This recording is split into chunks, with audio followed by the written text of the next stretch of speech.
Bonjour à toutes et à tous. Le monde des marchés publics au Maroc a connu un vrai bouleversement. Aujourd'hui, on va décortiquer ensemble ce nouvel environnement.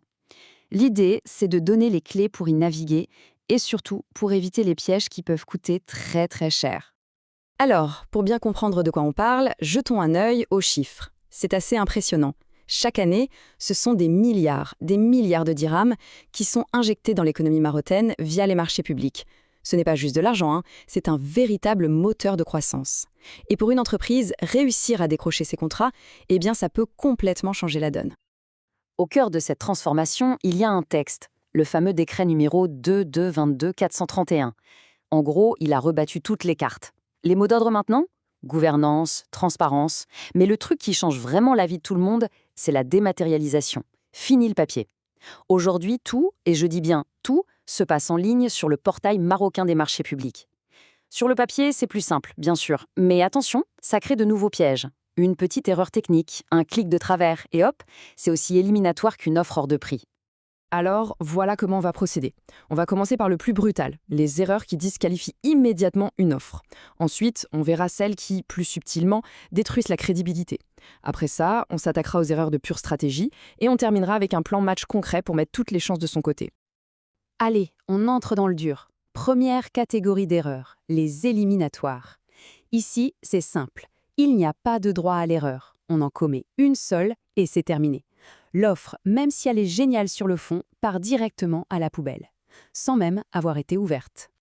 L'erreur numéro 1, la plus classique et la plus bête, c'est le dossier administratif incomplet. C'est vraiment la base de la base.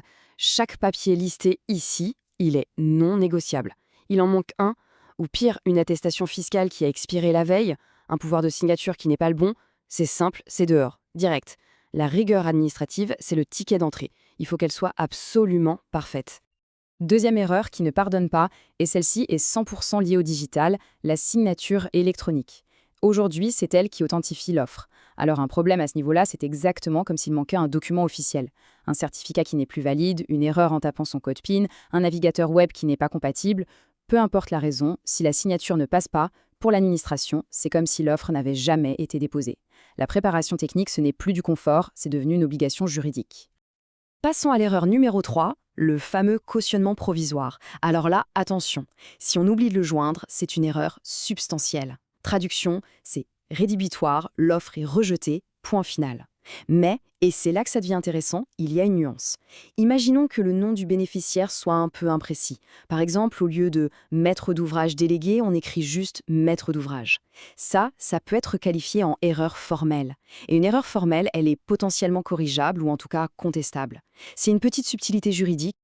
Ok, on a vu les cas au direct. Maintenant, on passe à une catégorie plus subtile, les erreurs qui tuent la crédibilité. Celles-là, elles ne vont pas forcément disqualifier une offre sur le champ, non, c'est plus insidieux. Elles vont juste semer le doute dans l'esprit de l'acheteur.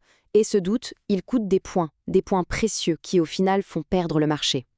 L'erreur numéro 4, c'est de foncer tête baissée, de répondre à un appel d'offres après avoir simplement survolé le dossier. Grosse erreur.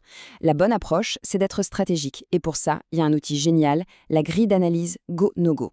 L'idée est simple. Avant d'écrire la moindre ligne, on se pose et on évalue froidement ses chances. Est-ce que techniquement on est vraiment au niveau? Est-ce qu'on a les reins assez solides financièrement? C'est quoi la concurrence en face? Et est-ce que c'est rentable au final? On se donne une note sur chaque critère. Si le score total est trop bas, par exemple en dessous de 40 sur ce modèle, eh bien la conclusion est simple, no go, on passe au suivant. Ça évite de perdre un temps fou pour rien.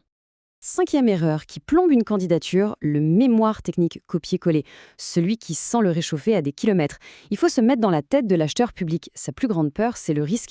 Alors, le mémoire technique, ce n'est pas juste une fiche produit, c'est une narration de réassurance. Il faut raconter une histoire qui dit « Voilà, on a parfaitement compris votre besoin, on sait exactement où sont les pièges, et non seulement on a la solution parfaite, mais on a aussi un plan A, B et C pour que tout se passe sans le moindre accroc. » C'est presque de la psychologie en fait. Ensuite, erreur numéro 6, mal gérer ses références.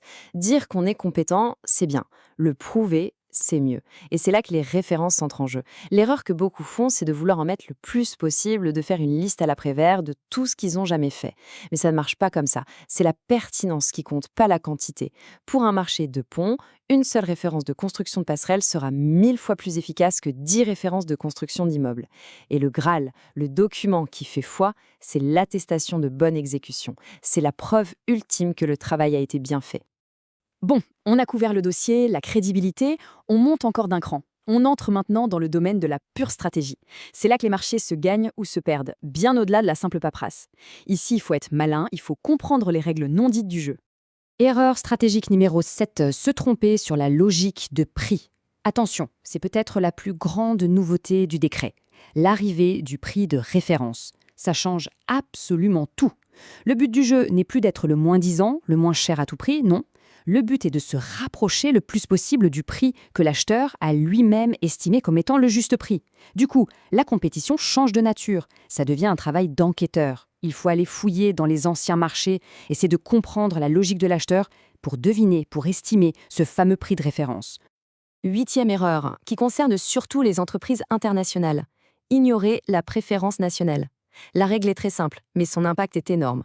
Pour faire court, lors de la comparaison des offres financières, les propositions des entreprises qui ne sont pas installées au Maroc sont virtuellement majorées de 15%. Regardons un exemple concret, c'est très parlant. Imaginez une entreprise étrangère qui propose 100 millions de dirhams. En face, une entreprise locale propose 110 millions. À première vue, l'offre étrangère gagne, non ? Eh bien non. On applique les 15% de majoration à l'offre étrangère, son prix de comparaison passe donc à 115 millions. Et là, c'est l'offre locale à 110 millions qui devient la moins chère et qui l'emporte. C'est un avantage compétitif absolument colossal pour les sociétés de droit marocains. Erreur numéro 9, jouer avec le feu, ou plutôt avec l'heure de la deadline. Avec le portail en ligne, il n'y a aucune pitié. Une seconde de retard, c'est une seconde de trop. L'offre est rejetée, point. Et les risques de dernière minute sont partout. Le serveur du portail qui sature, une connexion Internet qui rame, un fichier un peu trop lourd qui ne veut pas charger. La seule solution pour dormir sur ses deux oreilles, c'est de s'imposer une deadline interne. On décide de tout soumettre, par exemple 48 heures avant la date limite officielle. Ce n'est pas du luxe, c'est juste du bon sens. Et enfin, la 10e et dernière erreur, la communication passive, c'est-à-dire ne jamais poser de questions. Le portail permet de demander des éclaircissements et ne pas utiliser cette fonction, c'est une double erreur. D'abord, on risque de rester avec une zone d'ombre dans le dossier. Mais surtout, c'est un outil stratégique. Poser des questions intelligentes, ça montre son professionnalisme à l'acheteur. Et encore plus malin, lire les questions des concurrents. C'est souvent une mine d'or d'informations sur leurs doutes et leur angle d'attaque. Voilà, on a fait le tour des 10 erreurs principales. Maintenant, pour que tout ça soit bien concret, on va résumer l'essentiel dans un véritable plan de match. L'objectif, passer de la connaissance des pièges à une stratégie de victoire. Alors, si on devait tout résumer en 4 points clés, voilà ce que ça donnerait.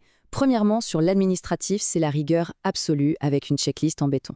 Deuxièmement, sur le fond, il faut penser son mémoire technique comme une narration de réassurance. Troisièmement, pour la stratégie, l'obsession ne doit plus être le prix le plus bas, mais de viser juste sur le prix de référence. Et enfin, quatrièmement, pour le processus, le maître mot, c'est l'anticipation avec cette fameuse deadline interne 48 heures avant. Si on maîtrise ces 4 axes, on a déjà une sacrée longueur d'avance sur la concurrence. Finalement, avec ce nouveau décret, le niveau de jeu a clairement augmenté. C'est un système qui favorise les plus organisés, les plus rigoureux, les plus stratèges. La vraie question à se poser est donc la suivante. Est-ce que ce nouveau cadre réglementaire est une montagne d'obstacles ou est-ce que c'est au contraire le guide le plus précis jamais écrit pour savoir comment gagner ?